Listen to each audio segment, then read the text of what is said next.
She asked for an open marriage, but I served her divorce papers instead. Hey man, longtime listener and fan of the channel here. I've been meaning to write in for a while, but I needed to make sure I was emotionally removed enough from the situation to tell the full story without all the bitterness I used to carry. I'm in a way better place now, and if my story can help even one guy out there dodge the same mess I went through, then it's worth sharing. My name's Zach. I'm 34 now and live just outside of Raleigh, North Carolina. I work in IT, mostly remote these days, but I used to spend long hours at the office. That's part of what played into how blind I was to what was going on in my marriage, but I'll get to that. How we met.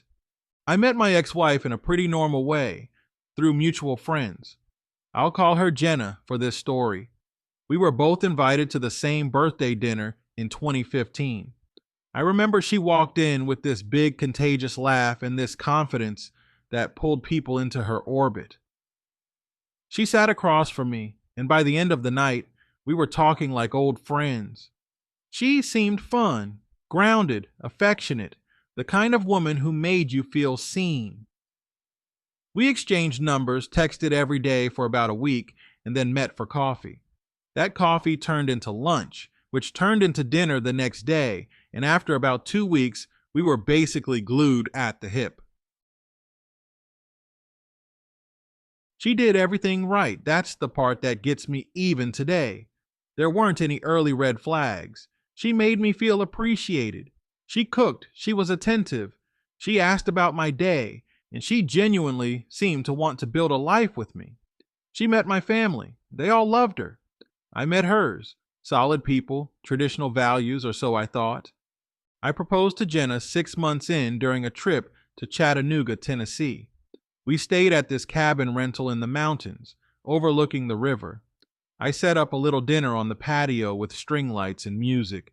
She cried when I pulled out the ring, said yes through the tears. I remember thinking I was the luckiest guy in the world. The good years. The first 3 years of our marriage were good, like really good. We traveled. We went to game nights with friends. We were intimate regularly. We communicated. We even talked about starting a family at one point, though we both agreed we wanted to wait a few more years and get more financially stable. We shared chores, we cooked together. She rubbed my back after long days, and I handled all the bills and made sure we never fell behind. Looking back now, maybe things were too perfect, or maybe I just ignored little things here and there that didn't seem like a big deal at the time. Like the way she'd randomly change her phone passcode, or how she started staying out late after happy hour with coworkers more than once a week. I chalked it up to stress or her needing space. I never questioned her because, well, I trusted her. The open marriage conversation. Then came the conversation that flipped my entire world upside down. It was a Wednesday. I remember that clearly because Wednesdays were always a little chaotic at work. I got home around 6 p.m. Jenna was already home, which wasn't unusual, but what stood out was how jumpy she was. She kept pacing, checking the clock, and she wasn't on her phone like usual. I asked her what was wrong, and she said, "Can we talk about something serious?" Right away, my stomach dropped. I thought maybe she was pregnant or something. She sat me down and said, "I've been doing a lot of thinking.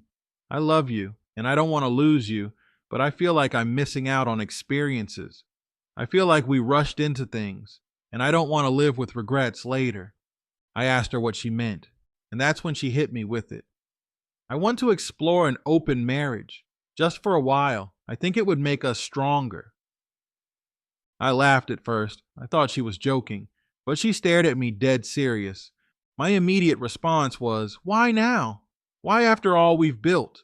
She fed me some speech about how people evolve and monogamy was unnatural, and how a temporary open marriage could reignite our passion and strengthen our emotional connection.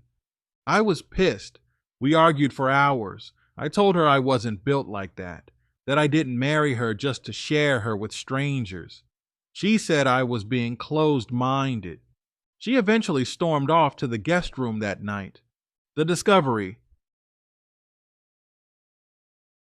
Now, here's where things took a real turn. Something in my gut wouldn't let me sleep that night. I kept replaying our conversation and thinking about how confident she was when she asked. Too confident. At 2 a.m., I got up and went to check her phone. It was charging in the living room. I had seen her put in the passcode a few times before, so I tried what I remembered. It unlocked. Man, my heart was in my throat. The first thing I saw was a thread in her group chat with her girlfriends. She had already been seeing someone, a guy named Marcus. She had been sleeping with him for at least 2 months. The texts were explicit. She joked about how Zach has no idea and how she was planning to ease me into the idea so she could keep both of us. I felt like I was going to throw up. I scrolled further and found photos, love notes, even texts from Marcus calling her his queen. This wasn't just physical, it was emotional too. She didn't want an open marriage. She wanted permission to cheat without consequences. The plot twist. I didn't confront her right away. I played it cool. I pretended to consider the idea over the next few days. I acted like I was warming up to it. She bought it. She was even smiling again. I used that time to get my own stuff in order. I hit the gym, updated my wardrobe, reconnected with old friends, and yeah, I started dating. I wasn't doing it to get even, though maybe at first it felt that way. But soon I met someone. Let's call her Leah. She was different, calm energy, gentle, smart, no games. She knew I was still legally married and told me up front that she wouldn't get serious until I had my house in order. That was the push I needed. So while Jenna was out here thinking she had all the power, I was planning my exit. The divorce. One night, Jenna saw a photo of me and Leah that a mutual friend posted online. Nothing inappropriate. We were just at a BBQ standing next to each other, but Jenna lost it. She asked, "Who is she?" I said, "You wanted an open marriage, remember?" She said, "Yeah, but I didn't think you'd actually fall for someone else." That's when it all clicked. She thought I'd just go hook up with random women while she kept her emotional affair going on the side. She never imagined I'd find someone better. That week, I had her served. She cried hard. She begged me not to do it. Said she'd end things with Marcus. Said we could go back to normal. I told her there is no normal to go back to. You ended that the night you decided I wasn't enough. The divorce went through faster than I expected. No kids, no real assets. We couldn't divide easily. We both had decent jobs, so there wasn't any fighting over support or alimony. I kept the house. She moved into a condo downtown. I wiped my hands clean. Life now. It's been about a year since the divorce finalized. Leah and I are doing great. We're not rushing anything, but she brings a peace into my life I never knew I needed. She respects me, listens, and never makes me feel inadequate or second guess myself. Jenna, on the other hand, is still bitter. She's tried texting, calling, even showing up once at my gym, pretending it was a coincidence. I blocked her on everything. She even tried DM Leah from a burner account, saying I was a narcissist. Thankfully, Leah saw right through it. But I'll save those details for part 2. There's a whole saga about how Jenna tried to sabotage my relationship, even involving her friends and a fake profile. To the young guys listening to this, if a woman brings up the idea of an open marriage out of nowhere, especially after years of stability, there's a 90% chance she's already got someone in mind, or someone already in her bed. Don't fall for the emotional manipulation. Don't give in to guilt. Respect yourself enough to walk away. I did, and it was the best decision of my life. Thanks for letting me share my story, man. I'll send in part 2 soon. Subject part 2. She tried to ruin my new relationship after I moved on. Hey man, I promised I'd follow up with how my ex tried to ruin my new relationship, so here it is. This one's even crazier than the first. Starting fresh, or so I thought. So, like I said in part one, I had officially served Jenna after I started seeing Leah, the woman who'd eventually help me realize what real love and peace looks like. The divorce went surprisingly smooth. No kids, no alimony, no back and forth chaos like so many other guys have to go through. I was thinking that once the papers were signed and the rings were off, Jenna would go her way and I'd go mine. Wrong. She didn't just go quietly, she became a damn storm. At first, it was subtle. She'd send texts like, "Hope you're okay," or "I miss you." I was wrong. I realize that now. Classic guilt trip bait. I didn't bite. I responded once with, "Please don't contact me again," then blocked her. But she's persistent, really persistent. Jenna started showing up in places I'd post about. If Leah and I went out to dinner and I tagged the restaurant, even just in a story, it wouldn't be long before Jenna coincidentally showed up nearby. At first, I thought I was paranoid. Then Leah noticed it too. The first attack. Leah and I were dating exclusively by then. She'd never been married, but she had been through a long-term relationship that ended badly. She knew what betrayal looked like, and she had zero tolerance for drama. But she was patient with me, and honestly, a big part of why I stayed grounded while my ex went into sabotage mode. The first real attack came 3 months after our divorce finalized. Leah and I had just come back from a short weekend trip to Asheville. I posted one group photo of us hiking with some friends. Nothing romantic, not even just the two of us. A few days later, Leah got an anonymous Instagram DM from a burner account. The message read, "Be careful. Zach isn't who he says he is. He's a narcissist and a cheater. Ask him how many women he's been with while dating you." Leah showed me the message right away. I laughed. She didn't. She asked me, "Is there anything I need to know?" I told her everything, including the timeline of when I started seeing her and when Jenna and I were still technically married. The overlap wasn't shady. We were already separated when I met Leah. Still, I could tell the seed of doubt had been planted. That's when I realized Jenna's goal wasn't to get me back. It was to make sure I didn't move on. The web of lies. That burner account wasn't the only thing. Leah started getting random friend requests from fake profiles. One claimed to be a woman I had been cheating with. Another one claimed to be my cousin, which was insane. I barely talked to my actual cousins. Jenna had taken photos from old social media posts and created fake profiles to impersonate people. She used these profiles to message Leah and claim they had tea on me. Most of it was absurd stuff like, "He's broke and lying about his income.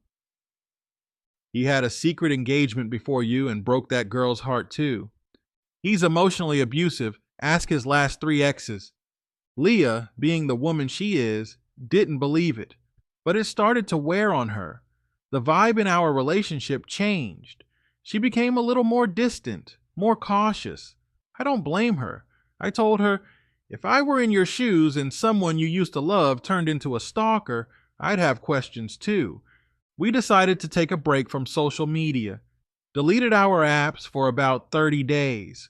I thought that would be the end of it. It wasn't. The job interference. Jenna somehow found out where Leah worked. Still don't know how she pulled that off, but I assume she either stalked her LinkedIn or one of those old mutuals from our marriage days gave her info. Jenna called Leah's job and left a voicemail for her supervisor claiming she was a concerned friend and that Leah was involved with a married man under an alias and should be careful because he's dangerous. Luckily, Leah had already given her boss a heads up after all the burner account drama. They laughed it off. HR even flagged the call and documented it in case more came. When Leah told me what happened, I didn't know whether to be angry or embarrassed. I'd divorced a woman who had now gone full psycho mode, and yet legally, I couldn't do much about it because she never directly threatened violence. It was all sneaky, under the radar harassment. The turning point.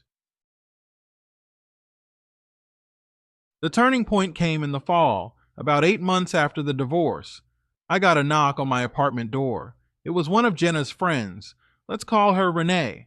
Renee looked uncomfortable. She said, "I shouldn't be here, but I wanted to tell you what's going on." She sat down at my kitchen table and pulled out her phone. Showed me screenshots from a group chat. Jenna had been planning to catfish me as another woman on a dating app just to prove I was cheating on Leah. She wanted to catch me slipping, get screenshots and send them to Leah, just in case he ever hurts her. This wasn't some plan from the past. It was active. Renee had finally had enough and decided to let me know. I thanked her, sent her on her way. I sat there for a minute in disbelief. This was the same woman who used to cry when I brought her coffee to bed on Sunday mornings. The same woman who used to write handwritten notes for our anniversary. Now she was building digital traps to try and destroy me because I had the nerve to be happy without her. I called my lawyer. He told me to start building a case, screenshot everything, log every attempt, document every text. If it escalated, we'd file for a restraining order. I didn't want to go there, but I was ready if I had to. Leah and I almost split. Even after everything, the pressure nearly got to Leah. Around Christmas, she sat me down and said, "I love you, Zach, but I don't want to live in the shadow of your ex-wife's breakdown. I don't know how much more I can take." I didn't blame her. I told her, "If you need space, I understand. I'd rather lose you peacefully than have you stay out of guilt or obligation." She didn't leave, but she told me we needed to start going to couples therapy, not because we had issues with each other, but to have someone help us set boundaries around Jenna's interference. That turned out to be one of the best decisions we made. Our therapist helped us navigate Jenna's sabotage without turning on each other. We built stronger communication, reinforced our emotional security, and started to laugh at the ridiculousness of the situation. It brought us closer. I also started working with a therapist of my own, just to process everything I'd been through. Not just the divorce, but the betrayal, the manipulation, the psychological warfare afterward. The final straw. The last real attack happened on Leah's birthday. We were out with friends at a brewery. Someone in our group posted a story of Leah blowing out candles. 10 minutes later, Jenna showed up. She didn't say anything to us. She just stood across the patio, arms folded, staring. Leah froze. I stood up, walked over to Jenna, and said calmly, "You need to leave. Now." She smirked and said, "Just wanted to see who you left me for." I said, "You didn't get left. You threw yourself away." She laughed, turned, and walked off. I filed for a no-contact order the next day. She hasn't contacted us since. Peace. Finally. These days, Leah and I live together. We've got a dog, a garden, and a peaceful routine. We still don't post a lot online, not out of fear, but out of peace. We realized how much unnecessary access social media gives people to your life. I have no idea if Jenna is still with Marcus or any other guy. I don't care. Her name doesn't come up between me and Leah anymore. She's just part of the backstory now. A storm I survived. I tell this part of the story for a reason. Men don't talk enough about what happens after the divorce, after the breakup, especially when the woman who wronged you doesn't let go. You might think it ends with the papers, but sometimes that's just the beginning. You need a good support system, friends, therapy, a solid woman who doesn't fold under pressure. But most importantly, you need to keep your emotions in check. Don't retaliate. Don't try to win. Just move on and live well. That's what really kills them. So to any guy out there who's in the middle of the storm, document everything. Stay calm. Don't give her more power by reacting emotionally. Let her spiral alone. And if she tries to ruin your peace, know that she only does it because you've already won. Thanks again for letting me share this, brother. If this one helped someone like the first one did, then it was worth writing every word.